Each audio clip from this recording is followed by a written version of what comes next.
प्रधानमंत्री मनमोहन सिंह ने कहा है एनसीपी और कांग्रेस की जो दूरियां बढ़ रही हैं उनके बीच कि शरद पवार हमारे बहुमूल्य साथी हैं।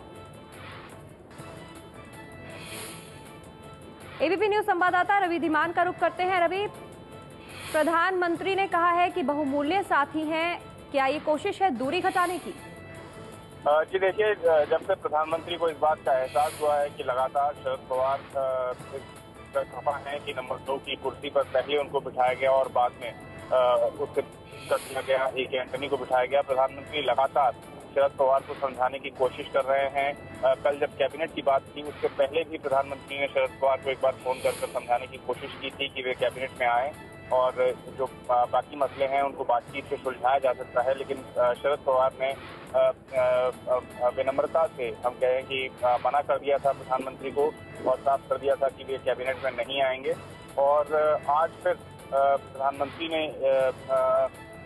ये दोबारा कहा है कि शरद पवार हमारे बहुत अच्छे साथी हैं और जो एनसीपी का साथ है वो यूपीए में काफी अच्छा रहा है। कहीं ना कहीं प्रधानमंत्री जरूर शरद पवार को मनाने की कोशिशें कर रहे हैं, एक संकेत और सिग्नल भी देने की कोशिश कर रहे हैं कि उनके मन में कोई मनमुटाव नहीं है और शरद पवार को भले ही नंबर 2 का ओहदा सरकार ने ना दिया हो या फिर उससे महरूम रखा हो, लेकिन शरद पवार को एक बहुमूल्य साथी के तौर पर जरूर प्रधानमंत्री देखते हैं। तो एक तरह से जो नाराजगी है शरद पवार की उसको दूर करने की कोशिश करते हुए प्रधानमंत्री ये जरूर जता रहे हैं कि शरद पवार काफी अहम साथी हैं यूपीए के।